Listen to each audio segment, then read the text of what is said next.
Progress reporting, cost control, and payments. Today, we'll talk everything about project management as far as progress reporting is concerned, as far as cost control and schedule payment needs to be done. So, come, let us proceed with the presentation thereby. So, basically, the agenda is little bit far-fetched. Definitely, yes.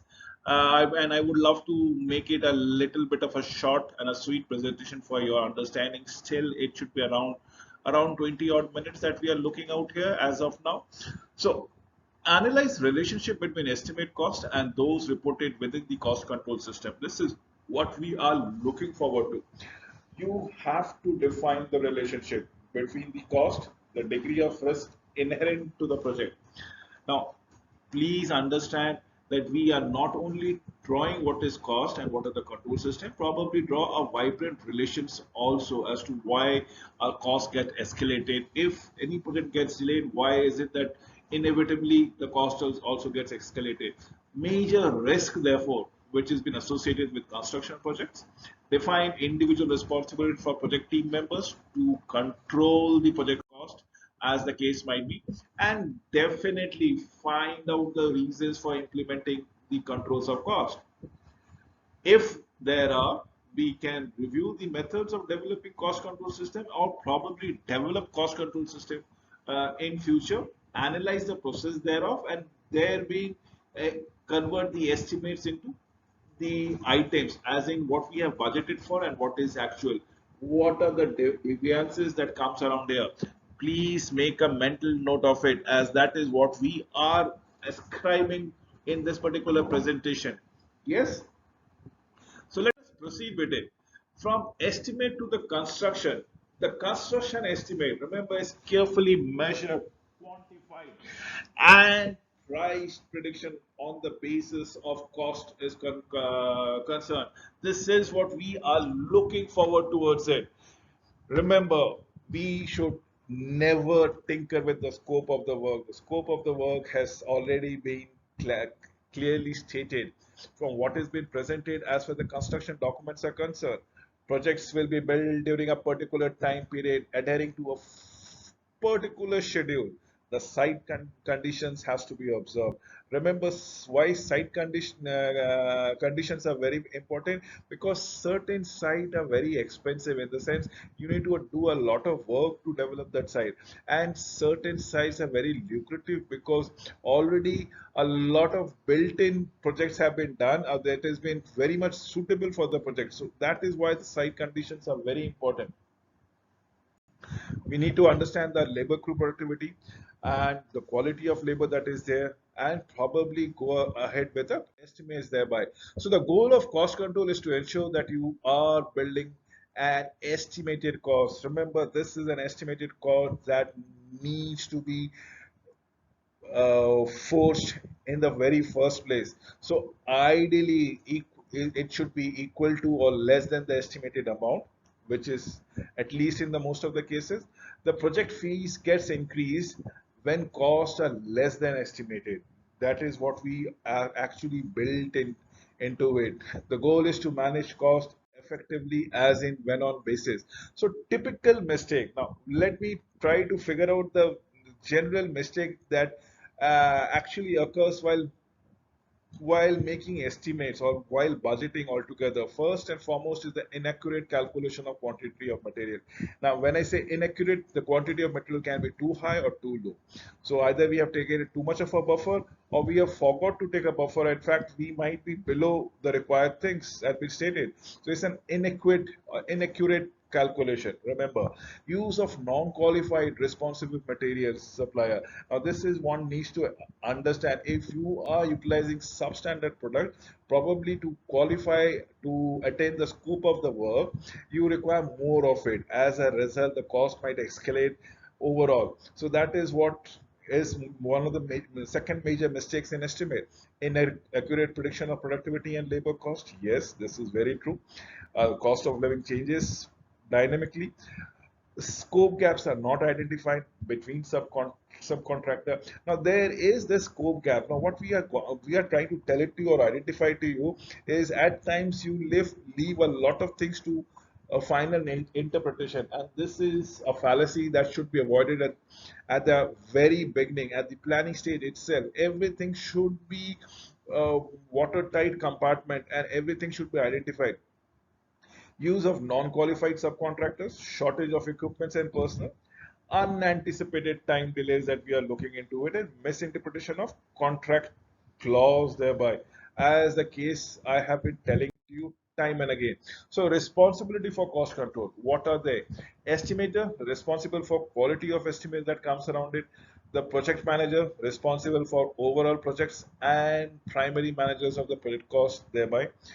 We should be talking about the superintendent, the actual manager, the actual supervisor who is managing the project and the forefront is responsible for the overall productivity of the crew. And when I say crew, as the workers or the employee that we are looking into it, for reporting the actual amount of work and performed by the crew under his direction as on when on required. Remember, at the end of the day, it is exactly communication that is required as of time.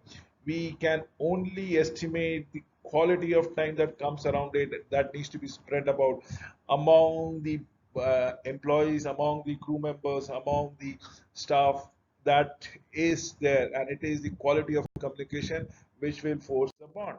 So role play in a cost responsibility. Let me assess the role play one by one. That of the project manager who's overall heading the project, the estimator probably during the sense of budgeting process, and the superintendent intendant who is basically executing the process as the first line of defense for project execution. Now you need to understand everybody has a element of important role out there, and I am sure about it. The superintendent is mostly given the assigned the task of keeping cost under control, wherein the estimator would like to be estimating cost up to a finite chances that it might or it should be completed within a specific time period, specific scope of the work, and the cost thereby involved. The project manager has to ensure that everybody meets their required direction. So we need to discuss and maintain the role in the group. What resolution did your group reach? So there would be always be query in between, or should I say there would be disagreement between an estimator and superintendent. Superintendent want to escalate the cost because it gives him a lot of free leg space, but the estimator would like to squeeze in the cost so as there is no leg space given to the superintendent, and there are no what should I say, there are no pilferages at all. So there comes the financial potential risks. The material, relatively of small risk, definitely yes. Labor, one of the potential risk which needs to be manipulated and manicured as on when on basis. It is the largest potential risk that comes around it. Equipment is tied to the productivity. Estimate for the labor as for the man hours and the machine hours is concerned. Subcontract could substantially affect the total project cost, especially general conditions and labor productivity. And then we have the job site overhead cost, which extends the project schedule, will increase these costs as on when on basis. So identify the cost from the construction of the documents that is there, that is to be maintained every now and then. The significance of work areas with multiple crew, complicated congestion work areas, unfamiliar construction and process or system, a tight schedule. Now, this is what we should be looking for. Subcontract work that may not be on the project schedule in the very first place, as the case might be. We need to understand this thing. What is my high risk areas and how do we mitigate those topics as on when on basis? Remember the fact that the controlling of cost is very important. It is the major fact that will actually incur for any construction, including in terms of measurements, in terms of technology, in terms of raw material, in terms of anything. Is the labor productivity that is to be going around it. Can we bring everything to one parameters of unit of measures? So estimate the cost and the units. The use that analysis proactively manage the actual cost and units, so that we should be within our budget at all point of time. The contractor's accounting system is way different than your accounting system all the way. You need to understand this point every point, every moment altogether. Now, why is this? Because the yearly profits, the overall annual profits, the annual losses, the annual taxes for the owner. Remember, every owners would love to make only profits, and they actually make only profits. Payroll, accounting are the cost that has been involved into it. The job cost, accounting, the equipment, the work item cost. Now, this all accrues upwards, right? So that was what I'm trying to tell you is giving the increasing detail and management control which comes from the overall profit that we are going to go around it. But the information or the expenses goes from bottom side. So that is what the contractors accounting system would be all about it. So let us understand generating cost data, the labor hours. First, did I use the word term called man hours or machine hours? Labor is coded to specific activities.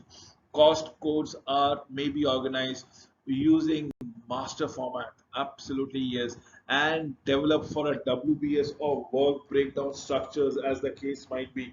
We need to make a case for it, sure for it. Example, a labor cost may come from time cards. Cards will be coded for a specific time units, and probably it can be in cast in place altogether in concrete fashion. You name it, it might be 3 hours, 30 minutes, and 2 seconds that goes around it. Every time a person stops, chalks, and things like that, you are ahead with your place altogether. This is what I say, keeping a tab on your cost. So, moving to the next slide, if you look into it, reporting process. Now, this is the case where we need to understand how to project reporting takes place around here. So, everything which needs to be manned from the labor hours that the employees are putting in, it is can be this data can be generated from the time cards. The time cards will entail the cost control system, as in who has put in how many number of hours, the coded cost activities per activity that people have been engaged in, and these time cards can also help us in understanding the payroll, paychecks, and the taxes thereof. So it's a very easy reporting process using the labor cards or the time cards, as the case might be, is the check-in time and check-out time of the person in an organization, be it of any production that you're talking about or any project site that one is involved in. So reporting process for material purchase. Let me bring it to you the material purchase procedures. Remember material delivery. Now, how does it material delivery comes in into it? First, the requirement has to be generated. Once the requirement has to be generated, it has to be processed to the marketing or the procurement team. The procurement team will be floating the tender or probably identify the vendor, wherein the vendors are supposed to be delivering the material and generating the invoice to the accounting team altogether. Now, this is what the procurement team or the supplier payment has to be made for thereby. The invoice, on the other hand, gives me the data points to capture data for the cost control system or the cost coded activity that is needs to be brought in every now and then. So remember, everything that has been documented can be bifurcated as to what are my expenses and what are the revenues that can be incurred around it. So reporting process for material purchase thereby is very simple and clear.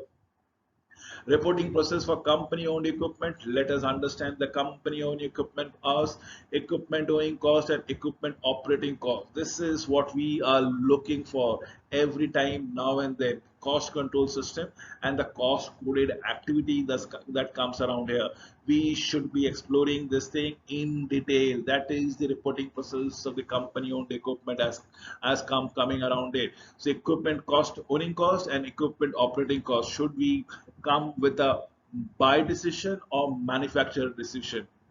We should be make manufacture it or probably give it to a contractor who's going to work for the work on behalf of the company and get the things done all together. So that is what the analysis of cost data are looking forward. Information required to examine current progress, the cost to date, the production to date, the quantity units of work completed, a comparison of cost estimate, and the units in the current cost and unit that is taking place every now and then, and that is what we are putting forward to. Yes, it's very true and it is very pertinent to analyze every cost, every way the cash is flowing. You should always map the footprint of cash, the movement of cash, and where it has been utilized for you to keep a tab on it, to keep a control on it. The movement has to be monitored rigorously. Let us come to what I call the typical analysis of cost data. Now, this is what I am trying to go about it as what kind of information can come out from the cost data. The information are pertaining like the quantity of or the amount of work that is remaining, current percentage of work completed, current cost variances, forecasted unit cost, project cost of remaining work, projected variances, and percent variances. That is what we are looking forward to it. The quantity of work remaining, the current percentage of work completed, current cost variances, forecast unit cost, projected cost of remaining work, and the projected variances thereby. This is what we are looking forward to every now and then. That is the typical analysis that comes around it. You can identify, or should I say, you can visibly see, feel the gap that is coming in as to what was budgeted for and what has been actual thing, what was forecasted and what is being predicted, what was the amount of work to be done in amount of money to be spent, and what has been the reality that is there. So let us convert the estimated item to cost control item. Now is the time where you can put a tab on everything. Cost control item needs to be easily identified. They need to be very unique and absolutely visible with naked eyes. The work activity must be unique for reporting and historical cost data. The cost control items shouldn't be too small in cost, quantity, or time. Remember, this is what we are looking into it. A cost control item should align with the firm's historical cost control database whenever possible, however possible you are going to go around it. This is what we are looking for it. A cost control should never be overlooked. No wonder how small or how minuscule the quantity is. The cost control should always be in line and aligned with the firm's objective, firm's historical cost, and there should not be abrupt variances. In case there are abrupt variances, things are not going as per plan. With this, I come to an end of this presentation. I am sure most of you understand as what project reporting cost control procedures are all about. Thank you for watching this video.